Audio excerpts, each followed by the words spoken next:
حضرت عبداللہ بن عباس رضی اللہ تعالی عنہ سے روایت ہے کہ رسول اللہ صلی اللہ علیہ وآلہ وسلم نے کسی آدمی کے ہاتھ میں سونے کی انگوٹھی دیکھی تو اسے اتار کر پھینک دیا اور فرمایا، تم میں سے کوئی شخص آگ کے انگارے کا قصد کرتا ہے تو اسے اپنے ہاتھ پر رکھ لیتا ہے۔ رسول اللہ صلی اللہ علیہ وآلہ وسلم کے تشریف لے جانے کے بعد اس آدمی سے کہا گیا، اپنی انگوٹھی پکڑ لو اور اس سے فائدہ اٹھاؤ۔ اس نے کہا، اللہ کی قسم، جب رسول اللہ صلی اللہ علیہ وآلہ وسلم نے اسے پھینک دیا تو میں اسے کبھی بھی نہیں اٹھاؤں گا۔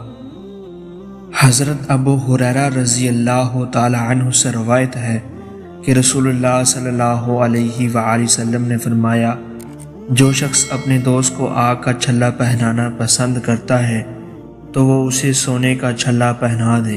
جو شخص اپنے دوست کو آگ کا توق پہنانا پسند کرتا ہے تو وہ اسے سونے کا توق پہنا دے۔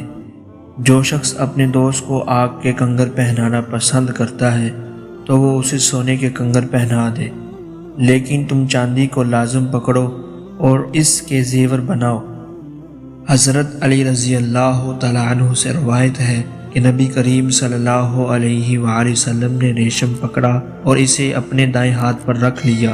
پھر آپ صلی اللہ علیہ وآلہ وسلم نے سونا پکڑا اور اسے اپنے بائیں ہاتھ پر رکھ لیا۔